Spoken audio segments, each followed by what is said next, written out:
Sa ngalan ng Ama at ng Anak at ng Espiritu Santo, Amen.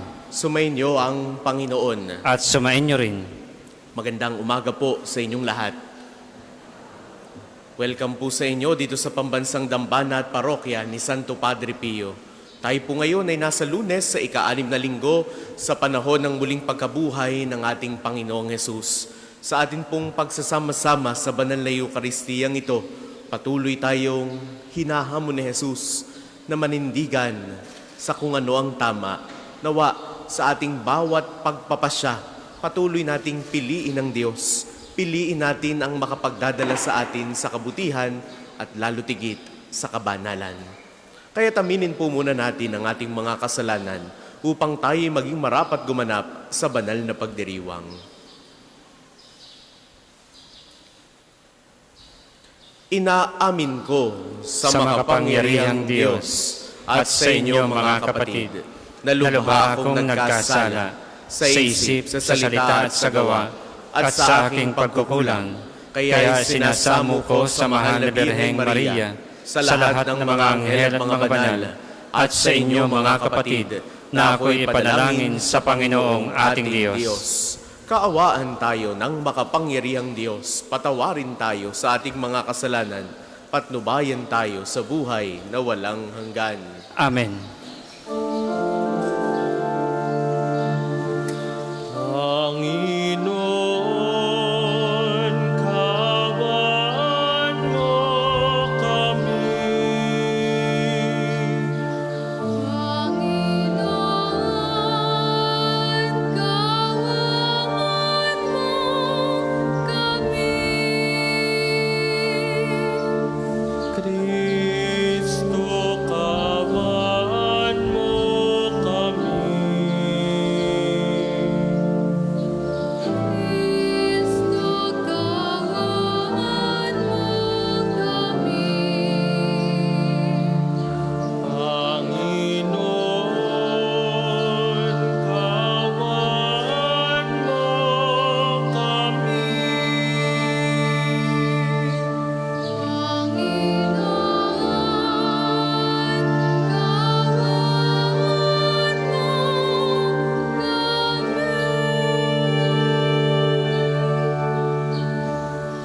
Manalangin tayo.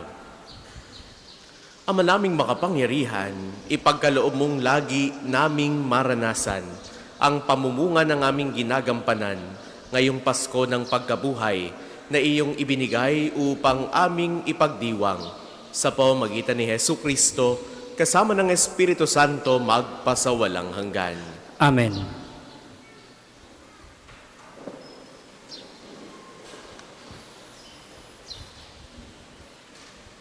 Pagbasa mula sa mga gawa ng mga apostol.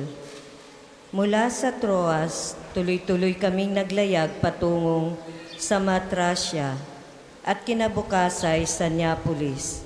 Mula rooy nagtungo kami sa Filipos, isang kolonyang Romano at pangunahing lungsod sa dakong iyon ng Macedonia.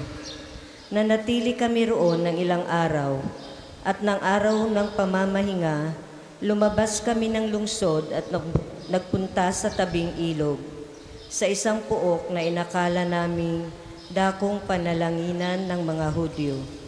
Naupo kami at nakipag-usap sa mga babaeng nagkakatipon doon.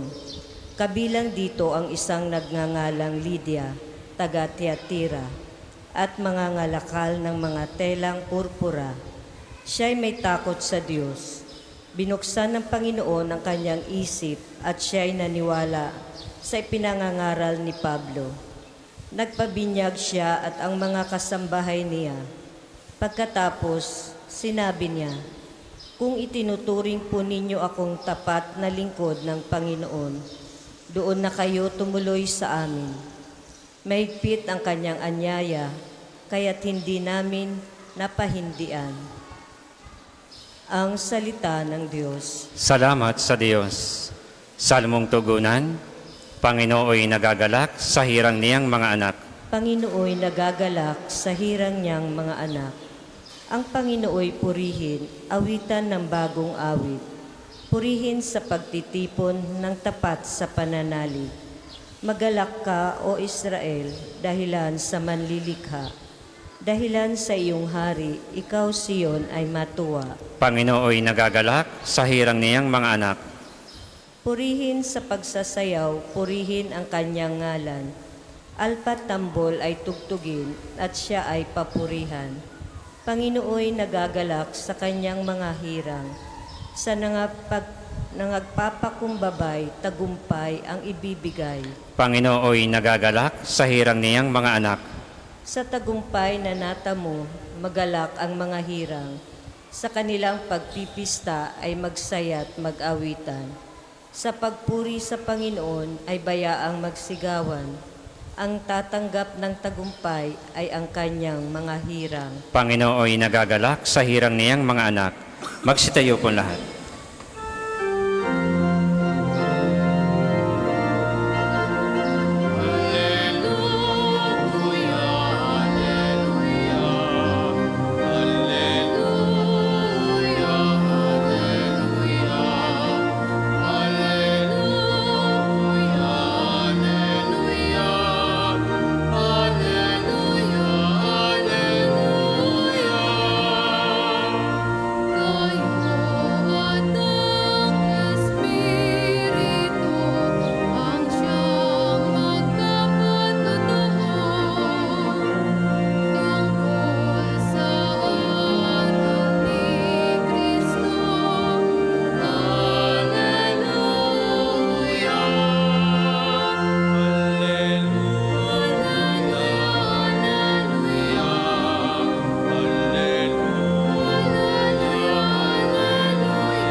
Sumainyo ang Panginoon. At sumainyo rin. Ang mabuting balita ng Panginoon ayon kay San Juan. Papuri sa iyo, Panginoon. Noong panahong iyon, sinabi ni Jesus sa kanyang mga alagad, ngunit ang patnubay, ang espiritu ng katotohanan, ang paparito mula sa Ama. Susuguin ko siya sa inyo buhat sa Ama, at siya ang magpapatotoo tungkol sa akin, at magpapatotoo rin kayo tungkol sa akin, sapagkat sa pasimula pa'y kasama ko na kayo. Sinasabi ko ito sa inyo upang huwag kayong mawalan ng pananalig sa akin. Palalayasin nila kayo sa mga sinagoga. Darating ang panahon na ang sino mang pumatay sa inyo ay mag-aakalang naglilingkod siya sa Diyos, at gagawin nila ito sapagkat hindi nila ako nakikilala ni ang Ama. Ito'y sinasabi ko sa inyo upang pagdating ng oras na gawin nila, naalala nilang ninyong ipinagpauna ko na ito sa inyo. Ang mabuting balita ng Panginoon. Pinupuri ka namin, Panginoong Jesucristo.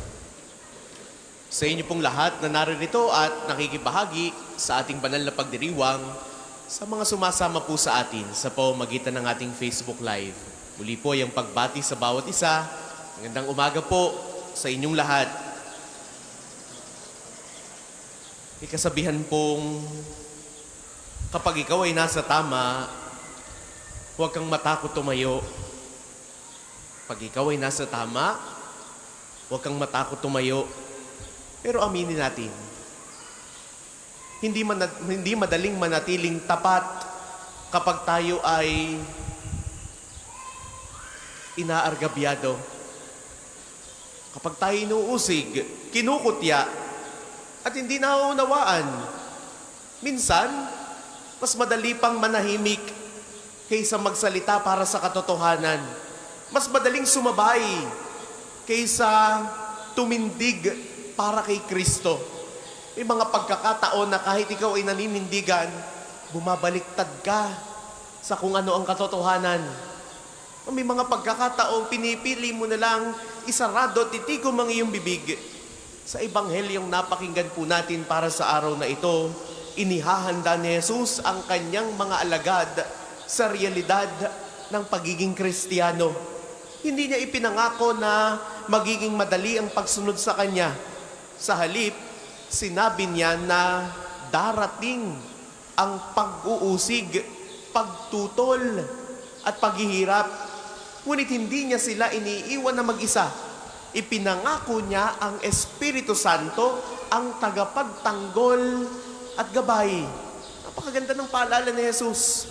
Kapag dumating ang tagapagtanggol, kapag dumating ang gabay, siya ang magpapatotoo tungkol sa akin at kayo rin ay magpapatotoo.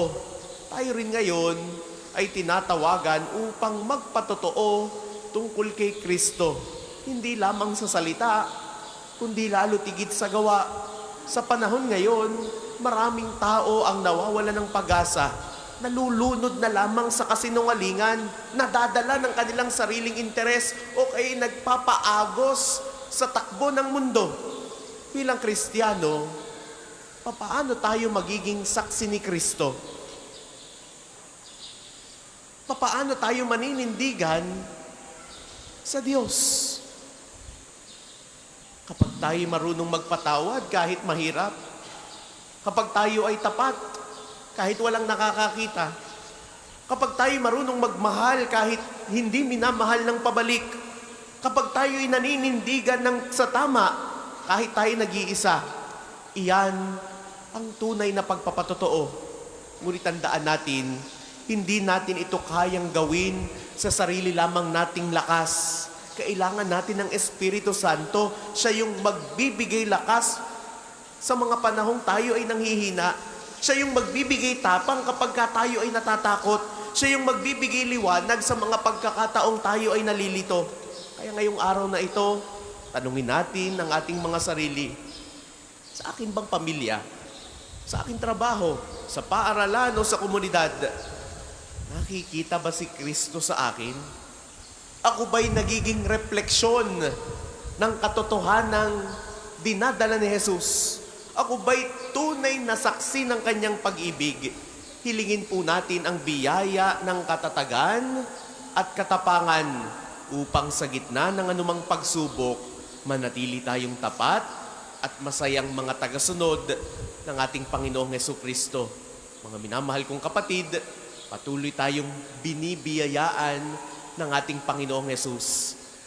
Ipinadala niya ang banal na Espiritu upang siyang ating maging kasama sa lahat ng hamon ng buhay, sa ating patuloy na pagtitimbang kung ano ang tama, kung ano ang mali, naway lagi at lagi na piliin natin si Kristo.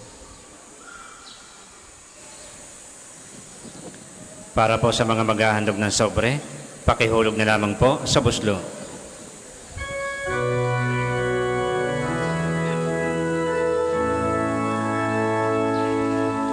Handog namin sa iyo, Ama,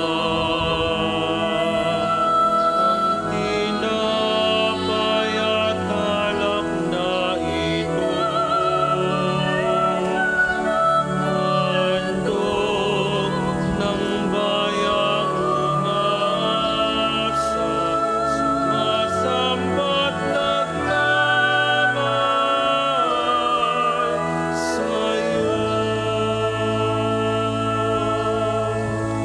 Magsitayo po lahat.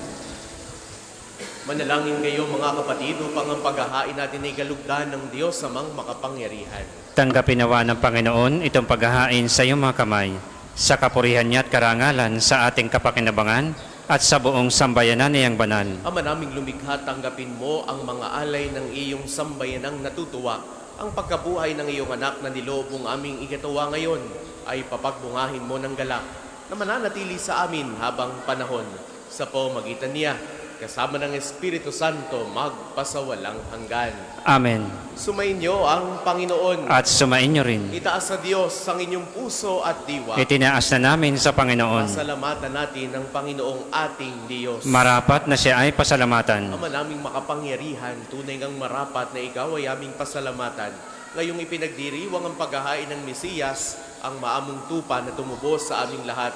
sa paghahain ng sariling buhay at sa pagkabuhay ng anak mong mahal, na buksang ganap ang iyong tahanan at kaming pinaghaharian mo'y naging kasambahay. Sa pagkamatay niya sa krus, nalupig ang kamatayan. Sa kanyang pagkabuhay, naging buhay siya ng tanan.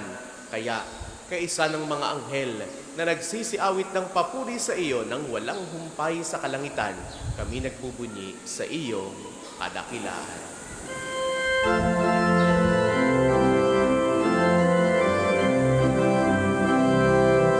Santo, Santo, Santo, Panginoong Diyos ng mga hukbo.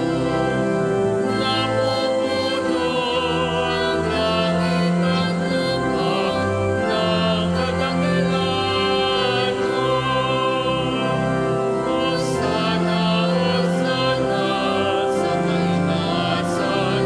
Hosana, Hosana sa kaitaasan. Pinagpala ang naparirito sa ngalan ng Panginoon. Hosana, Hosana sa kaitaasan. Hosana, Hosana sa kaitaasan.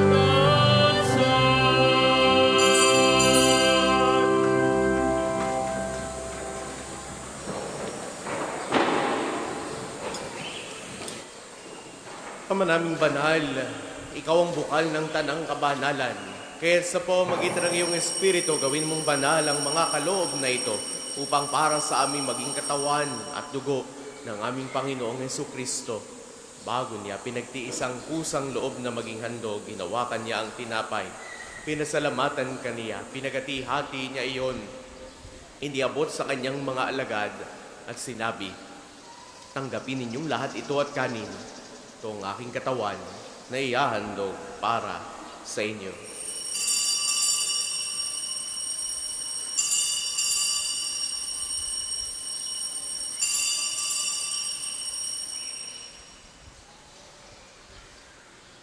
Gayun din naman noong matapos ang hapunan, hinawakan niya ang kalis. Uli kanyang pinasalamatan, iniabot niya ang kalis sa kanyang mga alagad at sinabi, "Tanggapin ninyong lahat ito at inumin. Ito ang kalis ng aking dugo ng bago at walang hanggang tipan. Ang aking dugo na ibubuhos para sa inyo at para sa lahat, sa ikapagpapatawad ng mga kasalanan. Gawin ninyo ito sa pag-alala sa akin."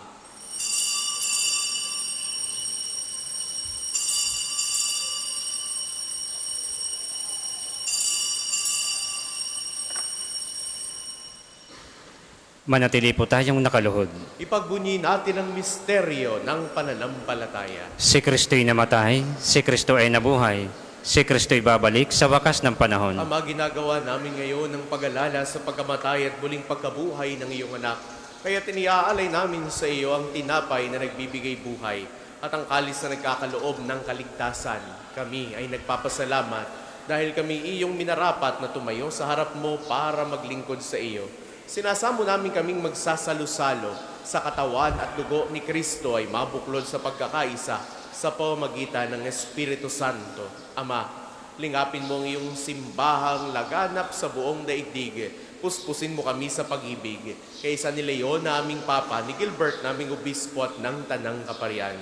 Alalahanin mo rin ang mga kapatid naming nahimlay nang may pag-asang sila'y muling mabubuhay. Ngayon din ang lahat ng mga pumanaw. Kaawaan mo sila at patuloyin sa iyong kaliwanagan. Kaawaan mo at pagindapatin kaming lahat na makasalo sa iyong buhay na walang wakas. Kaisa ng mahal na Birheng Maria na ina ng Diyos, ni San Jose na kanyang kalinis-linisang esposo, kaisa ng mga apostol at ng lahat ng mga banal tulad ni Santo Padre Pio na namuhay dito sa daigdig ng kalugod-lugod sa iyo. May pagdiwang nawa namin ng pagpupuri sa ikararangal mo sa pamamagitan ng iyong anak na aming Panginoong Hesukristo. Sa pamamagitan ni Kristo, kasama niya at sa Kanya ang lahat ng parangal at papuri ay sa iyo, Diyos amang makapangyarihan, kasama ng Espiritu Santo magpasawalang hanggan. Amen.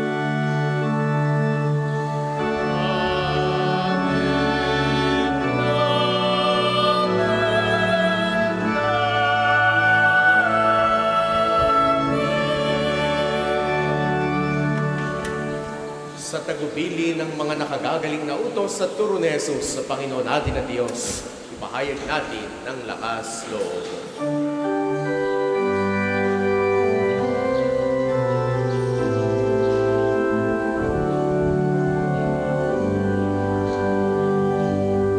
Ama namin, sumasalangit ka.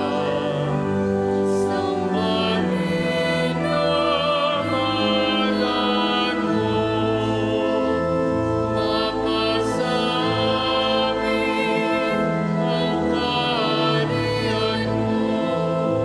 Sundin ang lahat dito sa lupa para ng Amen.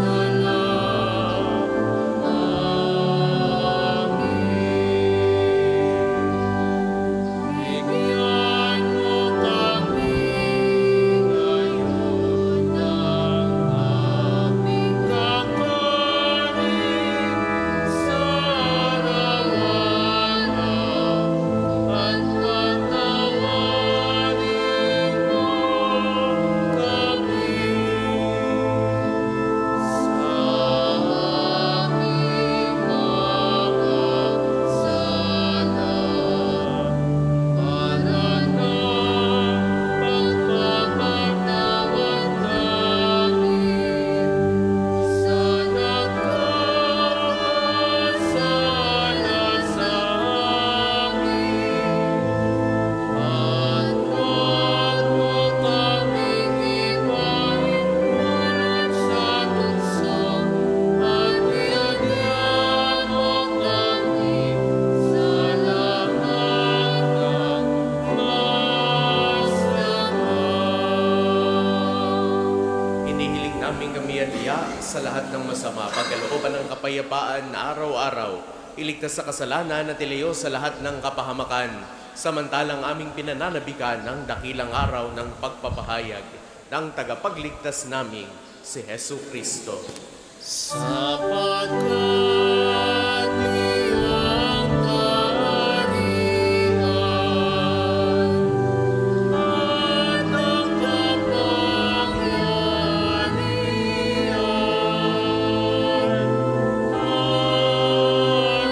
at ang kapurihan magpakailanman. Amen. Panginoong Hesu Kristo, sinabi mo sa iyong mga apostol, kapayapaan ang iniiwan ko sa inyo. Ang aking kapayapaan ang ibinibigay ko sa inyo. Tunghayan mo ang aming pananampalataya, huwag ang aming mga pagkakasala. Pagkalooban mo kami ng kapayapaan at pagkakaisa ayon sa iyong kalooban. Kasama ng Espiritu Santo, magpasawalang hanggan. Amen. Ang kapayapaan ng Panginoon ay laging sumainyo. At sumainyo rin. Magbigayan kayo ng kapayapaan sa isa't isa. Peace be with you. Kordero ng Diyos na nag-aalis ng mga kasalanan ng sanlibutan, maawa ka sa amin. Kordero ng Diyos na nag-aalis ng mga kasalanan ng sanlibutan, maawa ka sa amin. Kordero ng Diyos na nag-aalis ng mga kasalanan ng sanlibutan, ipagkaloob mo sa amin ang kapayapaan. Kung hindi po kayang lumuhod, ay manatili pong nakatayo ng may paggalang.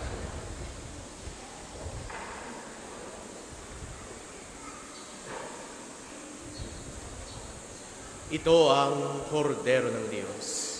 Ito nag-aalis ang mga kasalanan ng sanlibutan. Mapalad ang mga inaanyayahan sa kanyang piging. Panginoon, hindi ako karapat-dapat na magpatuloy sa iyo, ngunit sa isang salita mo lamang ay gagaling na ako.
Magsitayo po lahat.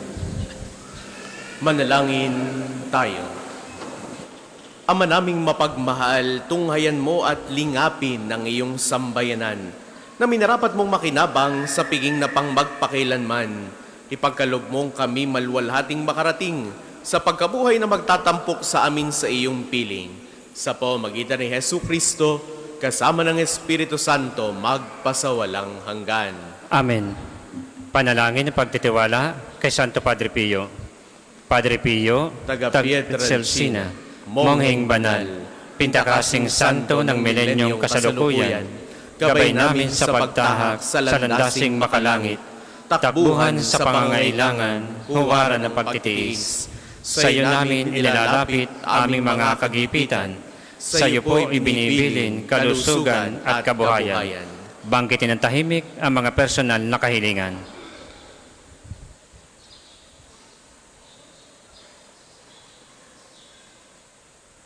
Di mang karapat-dapat, kami po ay pagbigyan, bendisyonan at basbasan, maging ganap sa buhay.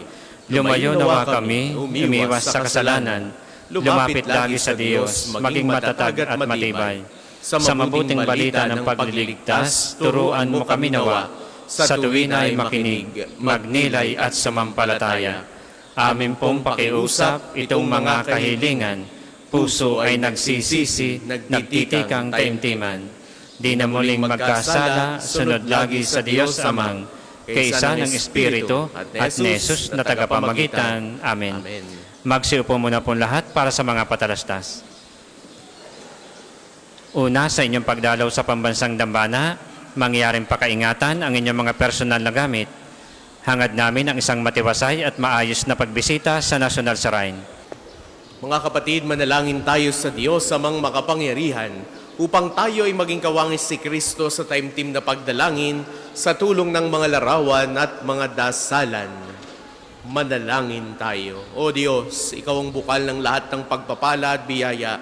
Ibuhos mo ninyo ang inyong bendisyon sa mga gamit na ito sa pananalangin, mga rosaryo, imahen, dasalan, langis, miracle robes at healing bundle sa nagpapaalala ng iyong kabutihan, kabanalan at pagmamahal sa amin, upang ang lahat na dumulog at magdasal gamit ang mga ito ay magtamo ng iyong awa at biyaya.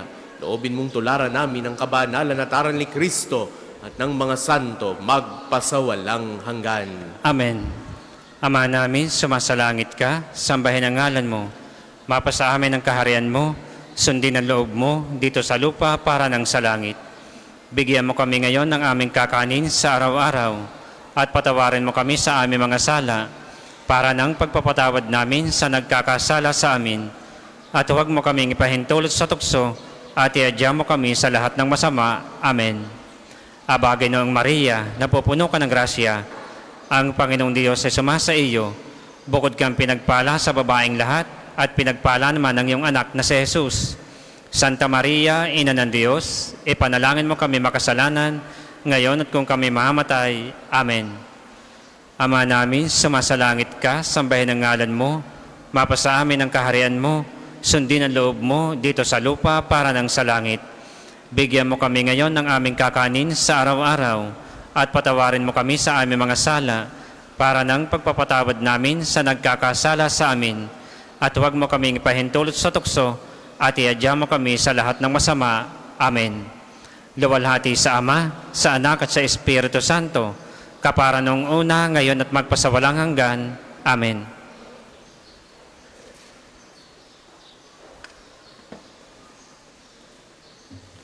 Sumainyo ang Panginoon. At sumain niyo rin. Naway pagpalain kayo lagi ng makapangyarihan at nagmamahal sa ating Diyos, ang Ama at Anak at Espiritu Santo. Amen. Taglay ninyo sa inyong pag-alis ang kapayapaan ni Kristo. Salamat sa Diyos.